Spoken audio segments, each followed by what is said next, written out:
Sino kaya sa mga magagaling na manlalaro sa NBA ang nangunguna sa pinakamaraming 3 points shot sa NBA? Si Vince Carter ba? LeBron James kaya? Stephen Curry? Klay Thompson? Sino sa tingin nyo ang number one? Sila ang 10 manlalaro na may pinakamaraming naitalang 3-point shot sa kasaysayan ng NBA. 10. Vince Carter sa kanyang 22 seasons na paglalaro sa NBA, nagkaroon na siya ng 1,541 total games played.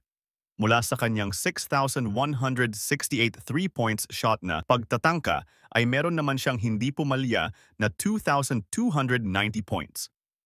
9. Paul George. Si Paul George ay 15 years nang manlalaro ng basketball sa NBA at nagkaroon na siya ng 908 total games played.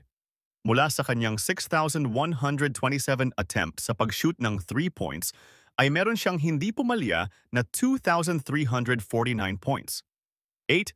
Kyle Korver sa kanyang 17 seasons na pagiging manlalaro sa NBA ay nagkaroon na siya ng 1,232 games played. Mula sa kanyang 5,715 attempt sa pag-shoot ng 3 points, ay meron siyang naitalang 2,450 points na hindi pumalya. 7. LeBron James. Si LeBron James ay naglalaro na sa NBA sa mahigit 22 seasons, nakapaglaro na siya ng 1,550 games.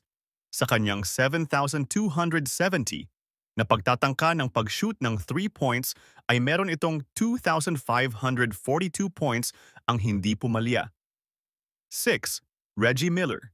Si Reggie Miller ay 18 years nang naglalaro sa NBA ng basketball at nagkaroon na siya ng 1,389 total played games mula sa kanyang 7,273 points shoot na pagtatangka ay meron itong 2,563 points na hindi pumalya. 5. Klay Thompson. Sa kanyang 12 years na pagiging manlalaro ng basketball sa NBA ay meron na siyang 854 total games played. Mula sa kanyang 6,485 3-points shot na pagtatangka ay meron naman itong 2,670 points ang hindi pumalya. 4.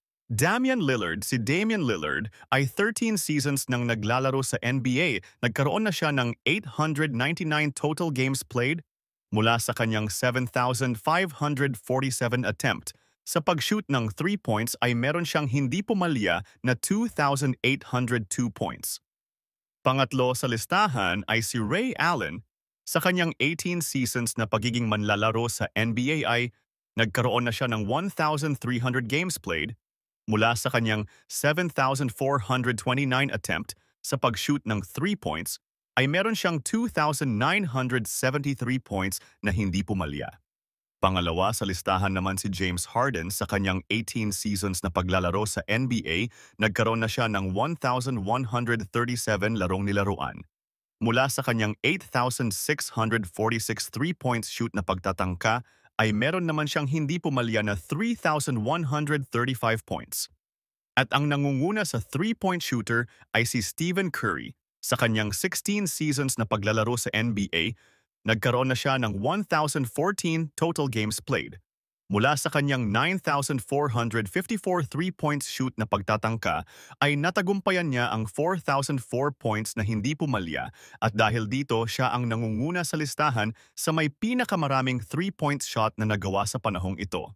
May makakalampas kaya kay Stephen Curry sa pagiging number 1 as 3-point shooter sa kasaysayan ng NBA? Sino kaya sa tingin nyo?